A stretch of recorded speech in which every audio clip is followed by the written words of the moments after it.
the subject of the lecture. And the great takeaway for me of writing this book was the realization that Thomas Jefferson is really the only head of state at any time in history, in any country, to spend so long conceiving, developing, creating, founding, and then micromanaging every aspect of a university. So this in itself seemed to me to be a reason worthy of further study. Like every other subject related to Jefferson, it is tainted by what he called an abominable entanglement with slavery. And this naturally has been much the focus of recent work. It was very necessary. There'd been virtually no discussion of slavery at the university until very recently. There was a very small monument, which has now been changed. It's now a very large monument. It's very much an acknowledged part of the university, part of the tours. Charlottesville's been particularly sensitive to the issue since 2017 and the Unite the Right rally, which partly occurred at the university. And my book integrates a lot of this new information and tries to give a nuanced and balanced account. I am, though, today going to focus quite a bit on what I see as the most original parts of the books, which is really what was unusual about his vision for a university, what was particularly creative, distinctive, and in what ways could this still be useful for our thinking about universities? We're inevitably doing a lot today as we re-question the purpose of universities, and also to talk about a neglected topic, which is the impact of his ideas on higher education more generally in America. Now, one of the remarkable features of this story is that he was involved in every aspect of the university. I'll just see if we can advance these slides. It worked. It's our friend here who's working earlier. Yeah. You can have a look. It does. If it doesn't work, it doesn't matter. But it's always nice to have illustrations. He was involved in every aspect from the age of 73 to 83. And that to me seems very remarkable. It gives me hope for my next career. Oh, good. Right, thank you. And he was even the architect of the university. He certainly consulted with two of the great architects of the time, Benjamin Latrobe, who was designing Washington, D.C. and the capital, and William Thornton, another very important architect of Washington, D.C. He wanted the university to look like what he called an academical village, which was his term. He hated the universities that then existed, including Harvard and Yale. He just thought they were one big building to which others had been added. But what he wanted was a village of buildings that represented a community. And I'll talk more about that later as we get more into his vision. This particular print is quite interesting because he had this engraver, an Englishman, to basically market the university and to make these prints available before it had been fully built. And someone else, he had created a kind of ground plan of the university, literally to try and recruit students and also to get support locally. As we'll see, there was huge opposition to the creation of this university. Today, Jefferson is questioned most in relation to race and slavery. In the 19th century, he was questioned most, and there's still a strong element of this, I can tell you from tours of Monticello. He was questioned most on his religious views, or what many saw as his irreligious views.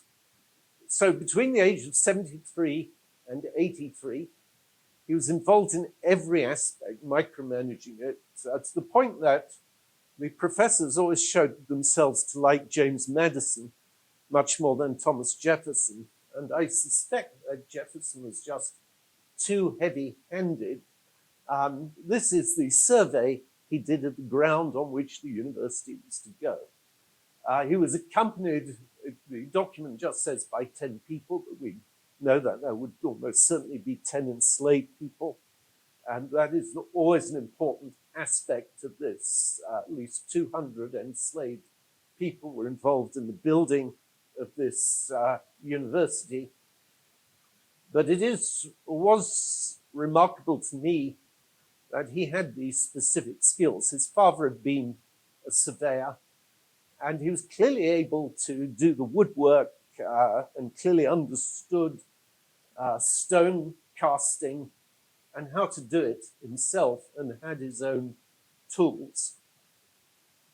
He even created lists of courses.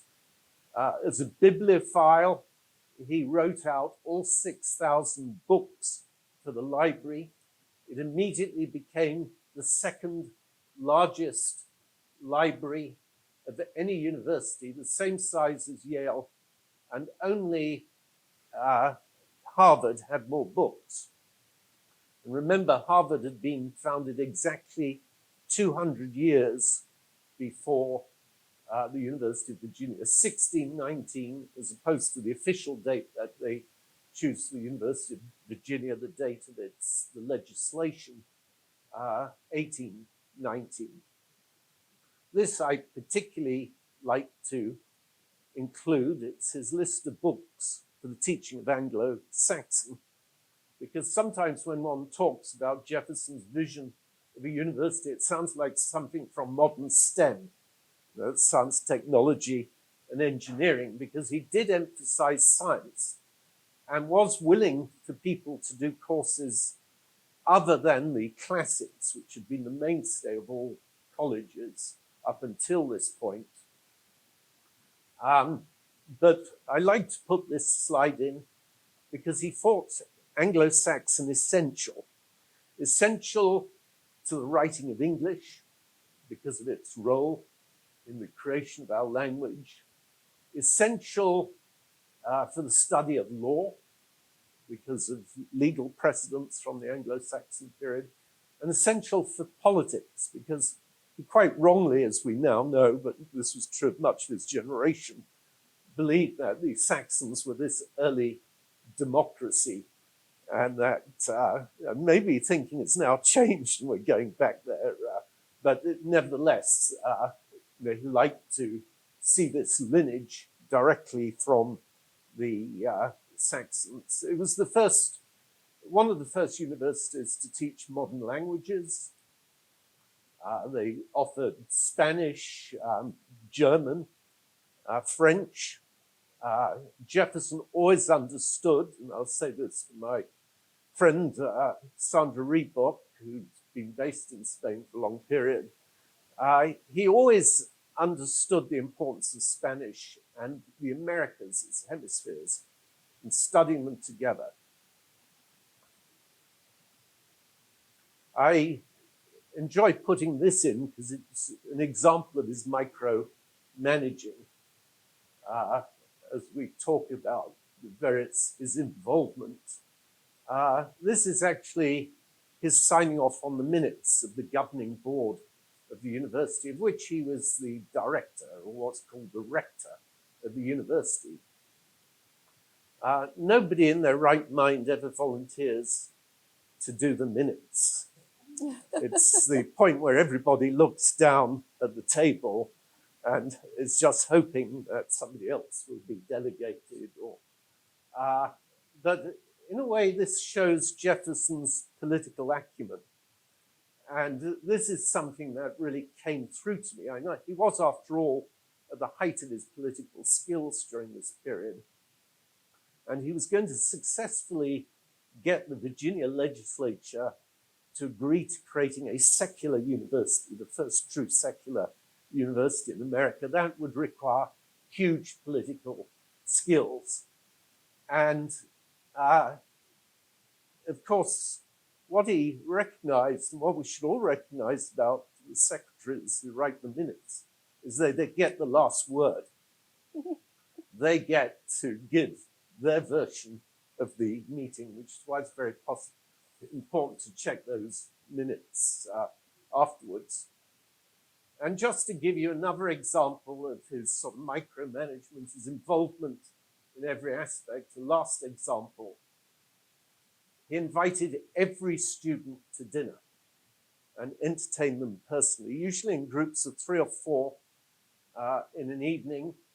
I put the Declaration of Independence up, including his first draft of it, because that's what he showed every student. As someone in admissions said, it was the ultimate admissions dream. He'd show them that. He'd tell them that that was the best version of the Declaration of Independence. It was subsequently messed up by Congress. And I know at least one historian who agrees with him about that. And according to his daughter Martha, he'd recount tales of some of the great founders, nearly all of whom were dying out in 1825, the first year of the university. He and John Adams and a couple of others were the last remaining survivors who'd signed the Declaration of Independence. He tells stories especially of Washington and Franklin. And Martha described too how he kicked his chair back. And the great thing about writing about Jefferson in this period is the best documented. Documented in a way that we rarely have even of people today. Marvelous close-up stories. And she'd say push his chair back. And that was because he was partly deaf and he didn't want to discourage the conversation. And he'd want to watch the students animatedly talking to each other, because as we'll see, that was his vision: conversation, engagement, personal, a very personal touch to the university. And then apparently it was Martha who led the conversations, somewhat unusually for this time period. And she clearly liked to tease him, because she began by saying that Jefferson, on one occasion related by a former student, Jefferson didn't like novels. And she'd given him a copy of Sir Walter Scott's Ivanhoe, and he was unable to get through it. The truth is he disapproved of novels. He thought that the content was not sufficiently factual and that they could lead people in the wrong directions. But that clearly didn't get a rise out of him. So she said, oh, my favorite book is the commentaries on the English law, which was by a very famous Tory of whom Jefferson disapproved. And Jefferson thought that these commentaries on the English law would mislead American students and turn them into pro-monarchy federalists. And by saying that that was her favorite book, she was deliberately rattling him. It's not a book I think any of us would turn to for pleasure. It was, though, the favorite of all books in the library, even though Jefferson had almost wanted it banned. It shows even then that you couldn't control what students read. So the university is always seen as the epilogue of Jefferson's career, and it's therefore never engages biographers very much, or books generally. But when he wrote the inscription for his tombstone, he wanted it to be seen as one of his three great achievements in life. Author of the Declaration of Independence, the Virginia Statute for Religious Freedom, the most important statute for interpreting religious freedom in America, and the First Amendment. And finally, father of the University of Virginia. And in the rest of my time available, I want to suggest it is one of his really greatest achievements, especially if we realize that the university was just the apex of his vision for public education in America. He had a much broader vision, much of which was never realized, although it came very close.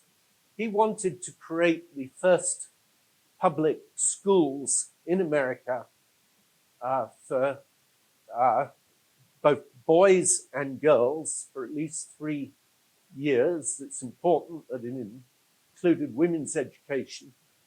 When someone suggested it excluded free blacks, he denied that later on. So it would have been very advanced for its time. The only other places that were putting forward public education in this period, national public education, were actually enlightened despotisms in Europe. And it's the irony of public education that it's been advanced more by despots than by democracies in the early period.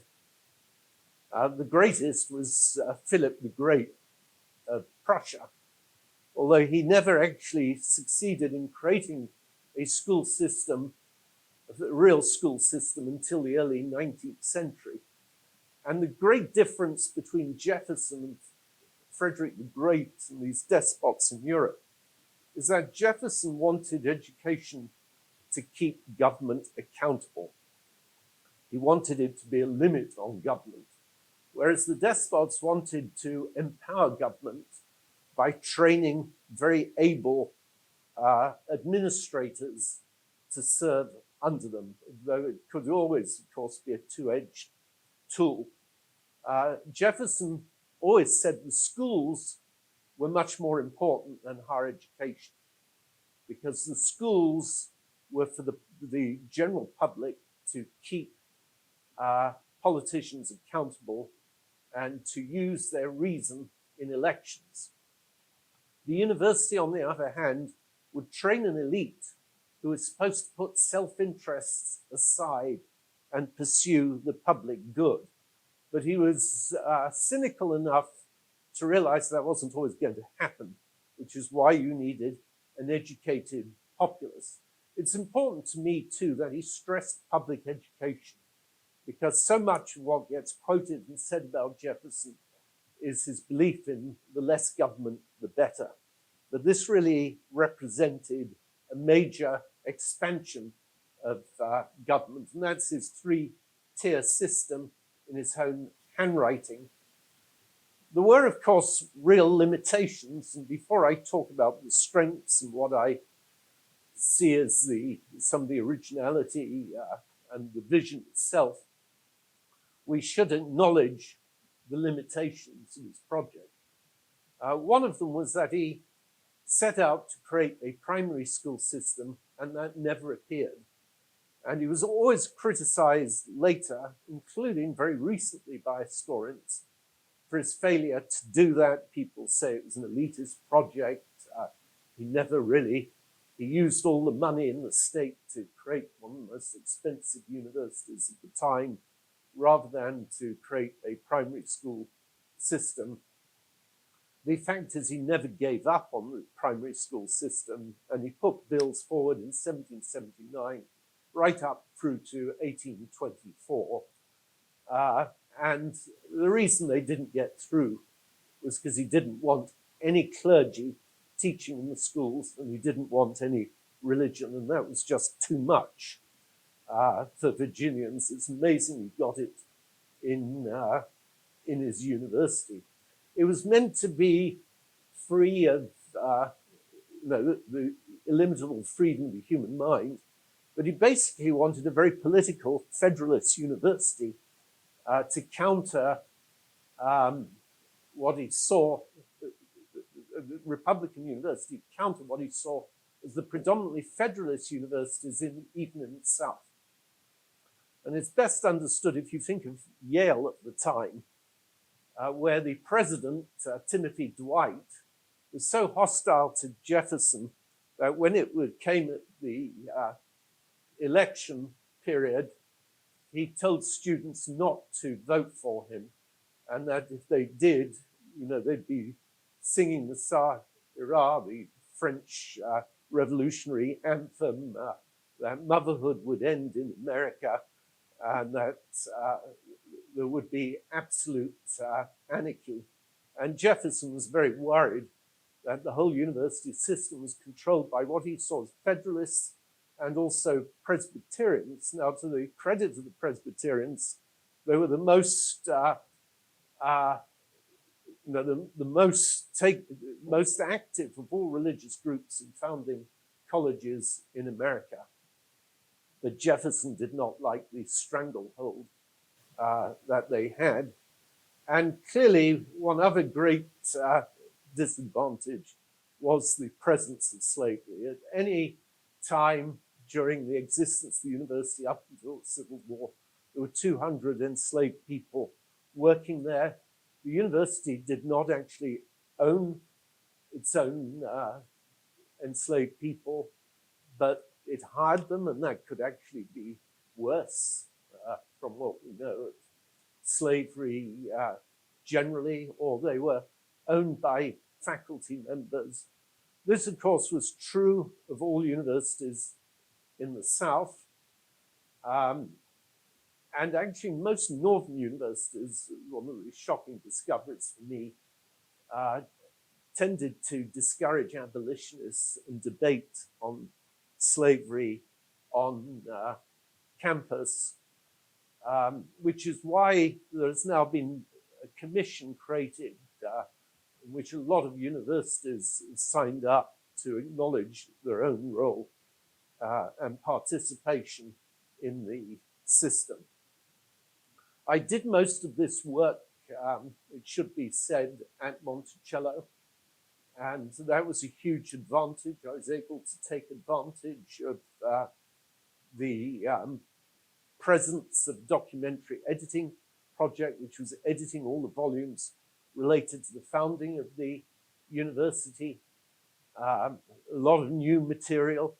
One was the Rockfish Gap Commission, which wrote the blueprint for the university.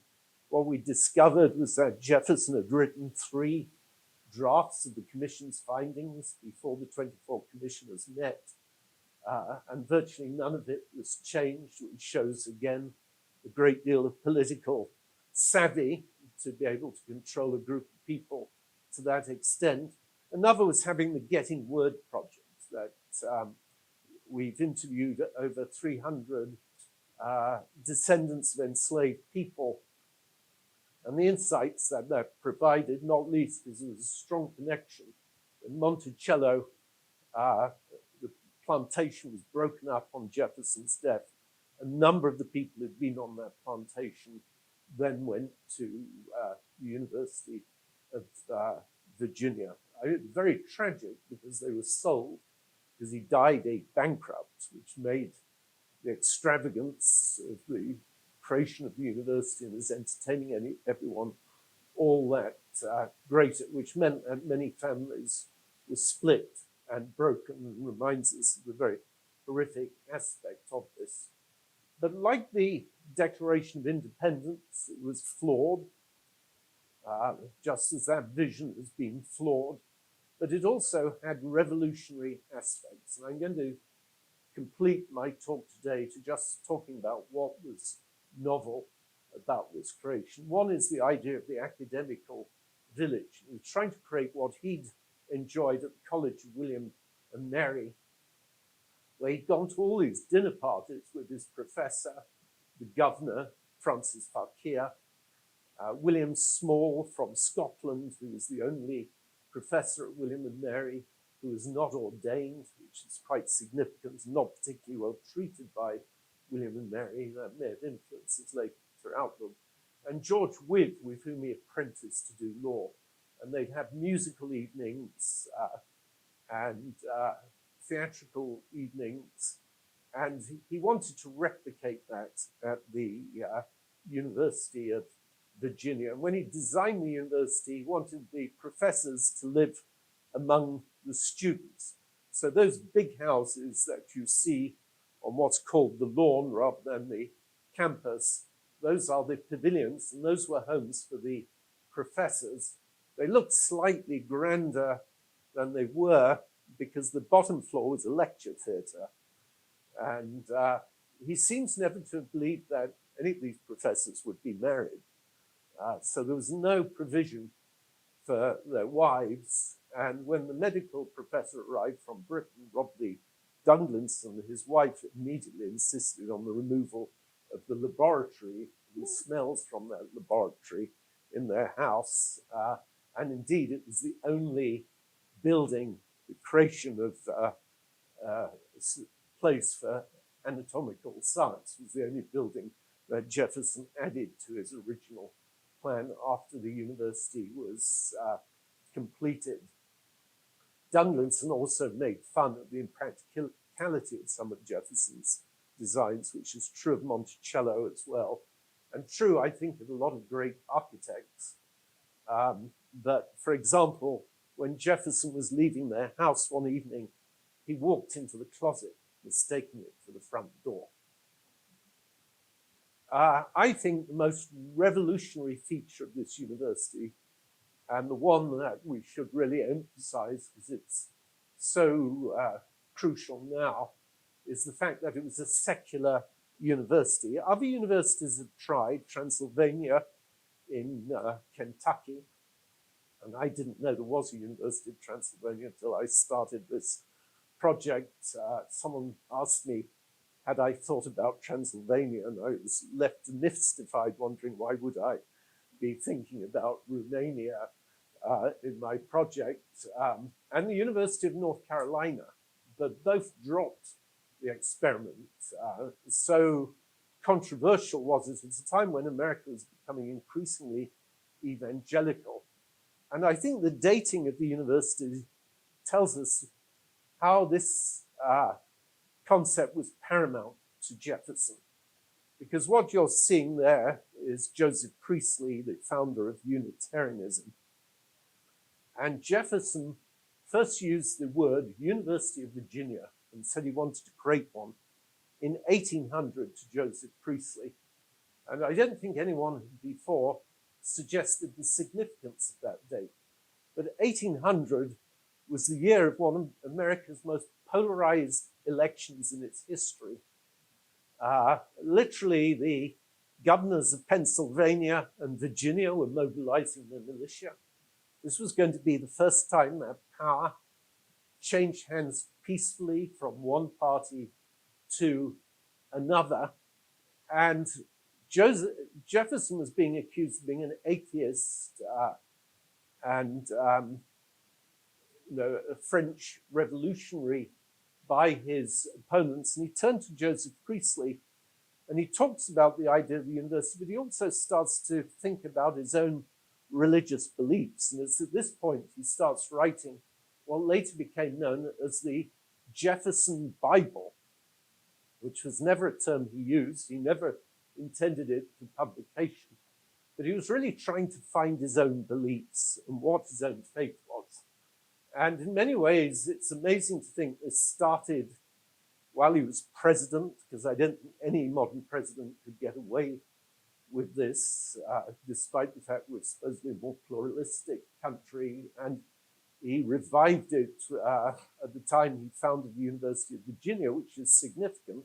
And that was to take the Gospels, all four Gospels, and to cut them up and cut and paste and remove all of the miracle stories and just leave what he called the sayings of Jesus, what he felt were, and it was a great sort of hermeneutical exercise, what he felt were the real untarnished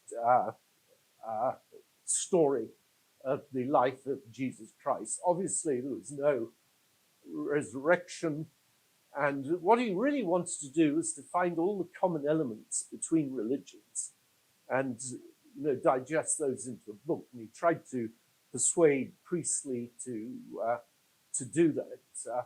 And what he was most worried about with the university was religious indoctrination and the idea that religion would get in the way of free thought. And as a result, he prohibited the teaching of religion. There was no school of theology, and the library carried religious books, but they were indexed under history, geography, and other areas. But that is his original copy. You can get a very good version of it from the Smithsonian. Another feature that was very distinct about the university, and oddly about universities in the South in the early 19th century, we tend not to think of the South as in any way the sort of progressives of education. But the early 19th century, the South was much less evangelical. It was New England that was the battle on the Bible Belt, a term now given to the South. And one critical aspect is that Virginia had the first Jewish professor in American history, somebody called Joseph Sylvester, the most brilliant mathematician, who eventually ended up at Johns Hopkins and New College, Oxford, as well as hiring Catholics, which might seem amazing today that shouldn't be seen as a big step. But remember, there was a lot of toleration in the universities, but for other Protestant denominations. But another feature was to really teach the sciences, one of the first chemistry departments in the country, to try and teach universal knowledge. One of the first economics departments in the country. One of the first students at the university was Edgar Allan Poe. I was very excited to discover he was one of a very small number of students who actually got to see Jefferson's funeral. And it's interesting to speculate how much all those fading houses in his novels were possibly influenced by seeing Monticello, which was in post-grandeur days. Another unusual feature of the university is that students all got to have their own rooms or to share with one other student. One of the reasons he did this was for health concerns, also so they could study more intensively. He advocated student government that did not last very long, it has to be said. He also was a believer that the faculty should govern themselves with very little oversight other than the politically chosen board of visitors, and that there would be no president of the university, no administration, and no no hierarchy. Von Humboldt, who was one of the great thinkers of the university at the time, said that this is basically like putting the animals in charge of a zoo, although they didn't say that specifically at the University of Virginia. But Rob Lee Dunglinson was one of the first professors. He chose most of them from abroad, having tried Harvard and Yale. He said, I'm not going to have their hand-me-downs unless their best professors are willing to choose. We have to remember there was no real academic profession in America as such. Dunglinson became the first, one of the first professors of medicine. The first professor of medicine who was not allowed to engage in their own practice. They were purely an academic. He's known as the father of American physiology. The American Journal of Medicine at the time took out a long article denouncing his appointment, saying that British doctors wouldn't understand American diseases, which is quite fun. George Tucker, who became the first chair of the faculty. It was a rotating position. Each year they had to change that, so they realized not everyone's cut out for any form of administration. He was quite born in Bermuda. He was rather in the style of the planters, much older than all the other faculty. He'd been involved in gambling duels and also in debt, but he was the first professor of economics and a very important early American thinker. I like to include this just to give an example of his creativity. His idea was that the dome of the library, which would be the central building, the rotunda, would have a planetarium with a professor on the end of a boomstick sitting in a saddle, steered by a student. It never got created, and probably just as well, given the first generation of Virginia students. So I said at the beginning, I would emphasize that this had a big impact on higher education. There was tremendous interest in Jefferson in his later life. He was not universally popular, but he was a celebrity. So even the announcement of the arrival of the professors made it into newspapers in Connecticut. And a lot of universities imitated. One of the most surprising is Harvard, that picked up, and that had several presidents, beginning with Josiah Quincy, who actually tried to visit the university and had to turn back because of the pandemic. And the university was in lockdown with typhoid pandemic. And one of the most influential features of the university was what Jefferson called an elective curriculum, which to some extent is what defines modern American education in contrast to a lot of universities abroad. And that is where students choose their own courses and can pick and choose. And the two systems to this day have their different advocates. Some would say it's too much of a smorgasbord, but the idea is to give breadth and to allow the students their own choice and not force them as Harvard did. And Harvard made you take lots of subjects, but you had to go through them as a year and in a specific order, which as a professor at Harvard who's written about this noted, made no sense whatsoever. There was no logic to the order of courses. Also, UVA students were being given lectures at a time when recitation was still very popular. If you've ever been taught by someone reciting notes or reading them out, it's appalling. So I'm just going to leave you with this, which is, I think, an important reminder that Jefferson in many ways saw this as a blueprint for progress along with the political system. And he believed that future generations would regard him and his generation as limited as they did their grandparents, and or who he called his witch-burning grandparents. They understood that they would look dated with time. But the whole point of this was that it did give a blueprint for progress. And his argument was if people were allowed to use their reason and evidence, they could improve their society. And this was a tool to do it, and made all the more possible by having a free society and a republican, as it was known at the time, political system. Thank you.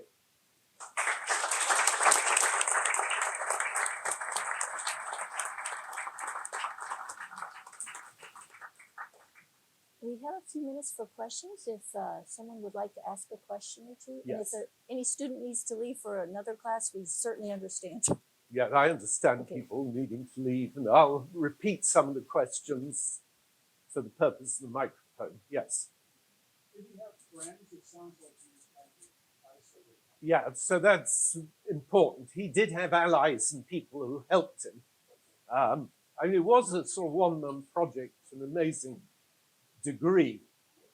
Um, and his allies always acknowledged that and indeed gave him a great deal of power because of it.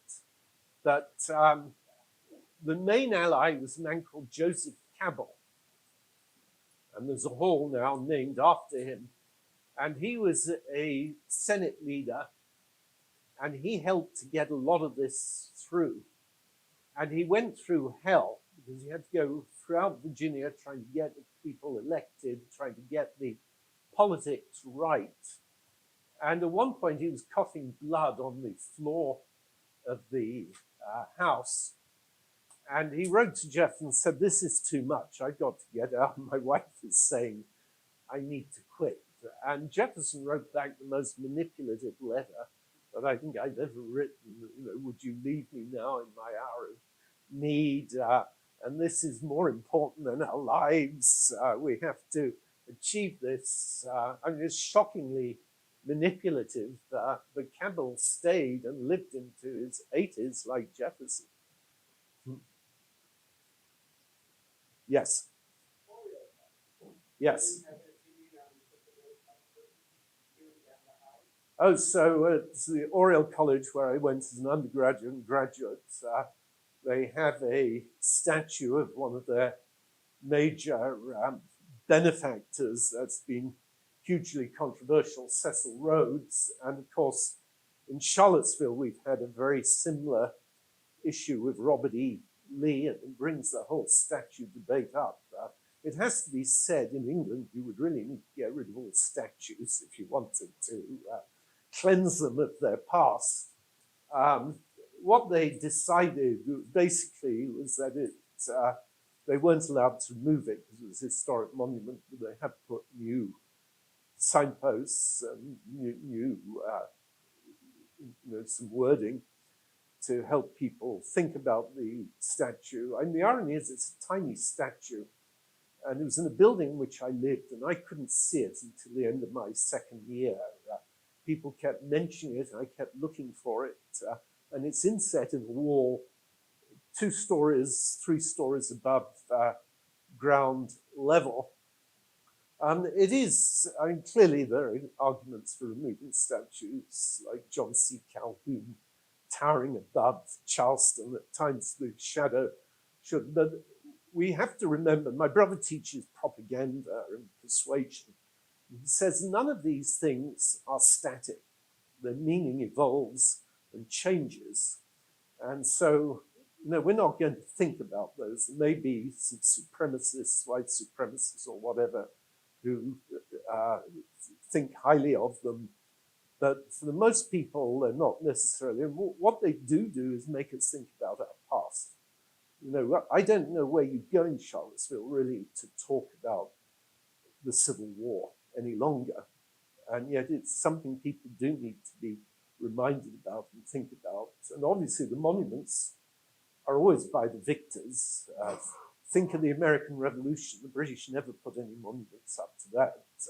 Although they did to a victory down in Gibraltar and one in the West Indies, but nothing, no great paintings of the Revolutionary War. It's all about winning. And so everything we see that's tangible, we have to remember these are the legacies of victors, and we have to think of them in that way. Yes.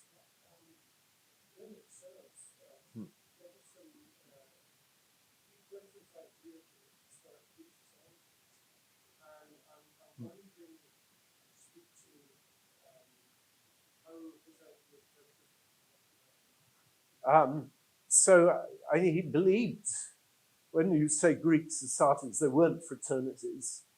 There were things like the Jefferson Society, there were debating clubs. And he certainly wasn't hostile to them, but he refused when the Jefferson Society offered him honorary membership. He refused, saying he didn't think their partiality was right. Madison agreed, so did Lafayette. And in actual fact, those societies often had their own libraries, intellectual culture, and seem to have played a very positive role in 19th century education. I've tried to really understand the origins of the fraternity system. My guess is it's imported from Germany, like a lot of features in American higher education in the later 19th century. Even Jefferson was well aware that Germany was playing a pioneer role in subjects like linguistics and keen to emulate them, and was getting really the latest accounts of what was occurring in that country through George Tucker, who later became an eminent professor at Harvard. But the fraternity system comes much later, and I still haven't found a good account of its origins and how it was introduced into America. But it may have been, as you're suggesting, a kind of perverse spin-off from Greek-lettered societies that already existed. Yes. Yes. That's right.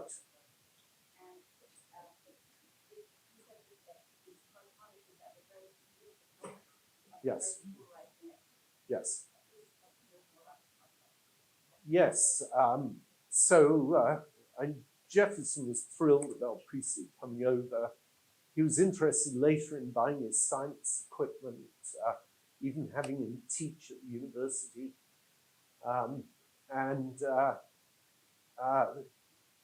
But he was most interested and most concerned about this issue of religion.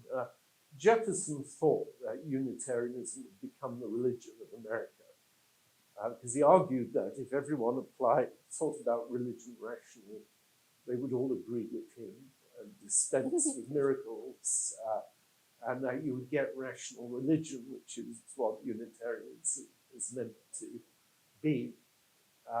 So there was tremendous respect for Priestley, and he did really want him to write this book of comparative religion and boil down all the common elements of the world's major religions. And Jefferson was very open. He had his own copy of the Quran, which was used quite recently by one of the first Muslims to swear in on, and wanted to find the common elements that he felt would be the real guide. But he essentially just saw the New Testament and religion as a form of social rules, rather. But bizarrely, he didn't reject the idea of another life, and even joked about it with John Adams. There's a marvelous correspondence between Jefferson and John Adams when they both retired and they reunited as friends, and they talk about everything. And I included some of it deliberately in the book in the thought that maybe a few students would read it. And they asked each other, would you like to live your life over again? And they joked at one point about the afterlife and say, well, if it doesn't exist, we will be none the worse off because we won't know.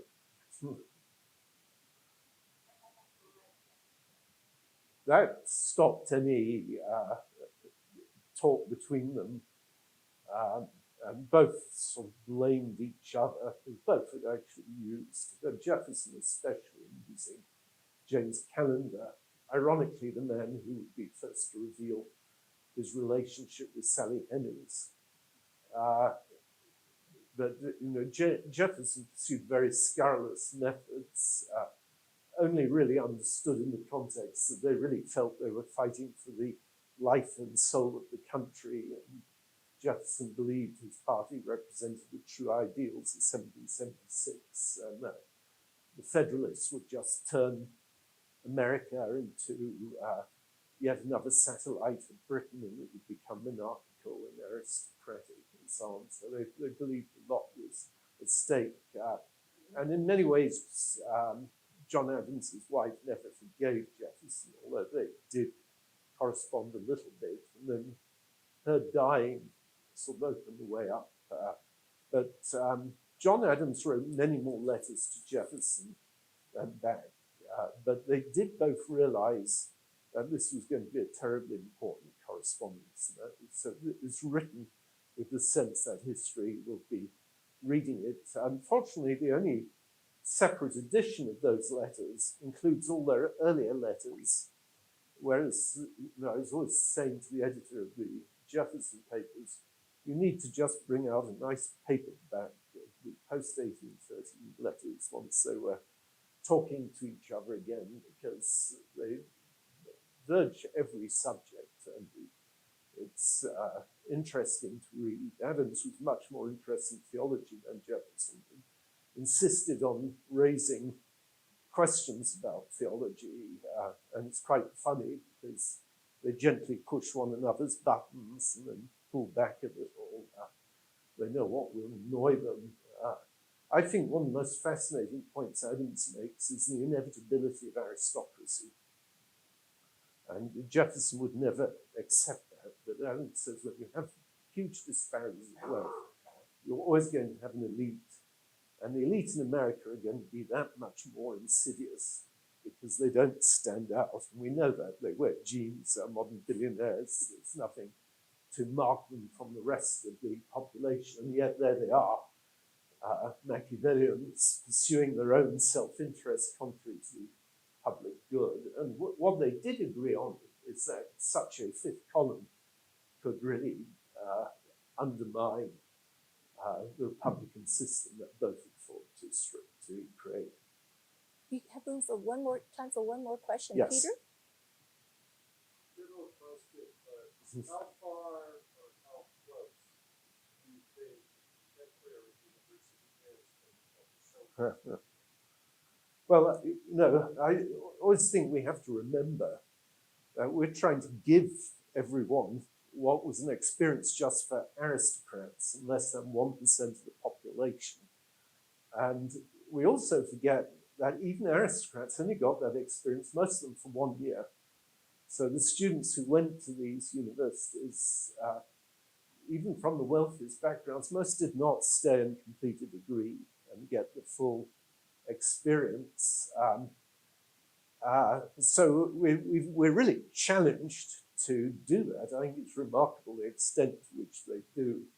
Clearly, there's a huge disparity in what universities can offer, especially public universities. If the pressure is to get through as many students as possible with as few professors as possible, obviously I have worries that no doubt you share about the amount of adjunct teaching, the decrease in the humanities, which was such an important part of the early university curriculum. And that too could increase class differences if the only people who are studying history and literature and other such subjects are from the very wealthiest classes. They're getting some of the best rigorous teaching rather than just all taught business studies or whatever. Well, But that was one reason I want people to think about this, although I'm well aware of Jefferson being a controversial figure, but I thought it was worth considering his views still at the university as we try to think through what we're doing in universities. And I hope there'll be a new Sputnik moment when suddenly we'll think again about investing in our universities. It may take China or another country to start forging ahead and embarrassing us. And at least in the Sputnik moment, although it was largely STEM, it still, the spill-off was beneficial to all other subjects. Thank you. Well, thank you very much.